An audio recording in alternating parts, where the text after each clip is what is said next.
Good morning to our dedicated viewers. Today we're diving into the thrilling world of forensics, as Grade 8 put on their jumpsuits ready to unravel a bloody mystery. And by bloody, I mean the intriguing case of the falling blood droplet. Fox Media was allowed exclusive access to the crime scene. Let's put our magnifying glasses on this story. Over to Leia for the details. That's right, Josh. We are here just outside F7, which on a normal day is the school's science lab. But we can see from the police tapes that today, this is the scene of a crime. The evidence? A tiny blood splatter. The crime? We don't know yet, but don't be alarmed. I've been told silence is the only thing that's been heard in the creation of this exciting experiment.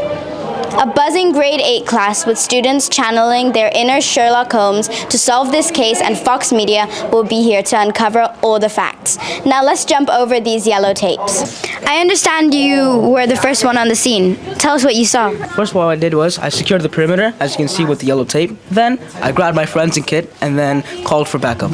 Earlier, things got real when the grade 8 students had the honor of meeting forensics police officer Boyd, all the way from Toronto. Officer Boyd shared valuable insights on the science behind forensic investigations, teaching the students about blood splatter patterns and how they can be used to eliminate suspects. So, what are we trying to determine here? We're trying to determine the blood size, the splatter, because we want to know how tall the person was so that we are able to eliminate other suspects. Do you have any clues yet? It's too early to tell, but we've already eliminated all suspects less than 1.5 meters, and we'll be able to get to the bottom of this by the end of the class. I can already see the gears turning and the suspects squirming as these young investigators close in on their hypothesis. I managed to extract a few precious moments with our enthusiastic teacher who holds the key to this mystery. Miss Fatima, what do you think the students are gaining from this experiential learning opportunity? Well, now that they have been studying about it, now they are putting into real life the information that they had during the lessons, and now they are going to use what they have learned in our lessons to solve the mystery that we have there, to find who was the victim. And the results are in.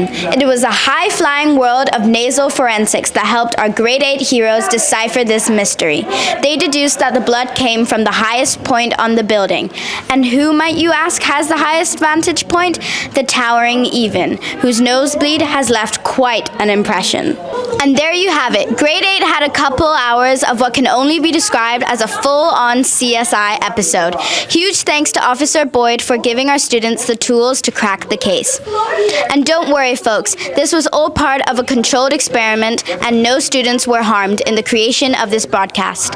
This is Leia, signing off with the evidence of a story well told. Who knew being tall came with such spillage risks? Now that we've cleared the air of this mystery, let's move on to your latest ISL updates. Recapping your mind to last week's bulletin, we've learned that an exciting Xbox competition is taking place during the NYP lunch breaks.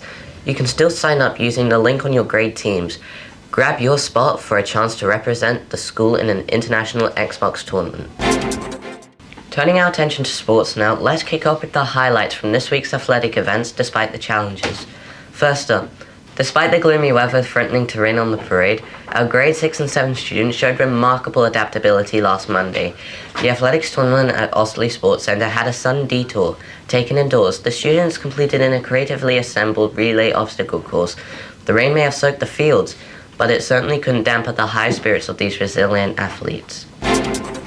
Moving on to the basketball court, kudos are in order for our girls varsity squads, whose outstanding performance at the borough competition earned them a top spots at the podium. While the under-14 team unleashed their skill, guaranteeing the gold medal, the under-16s battled their way to a well-deserved silver medal. True triumph was on display at the Sports Centre throughout teamwork, perseverance, and one hoop at a time. Our grade 10s had the chance to sample higher level classes across various disciplines, providing a taste of what their future could hold at the new campus. This sneak peek into the Diploma College curriculum was tailored to help students make informed decisions about their upcoming subject choices. Well, that's all for this week. It's goodbye for now, but not for long.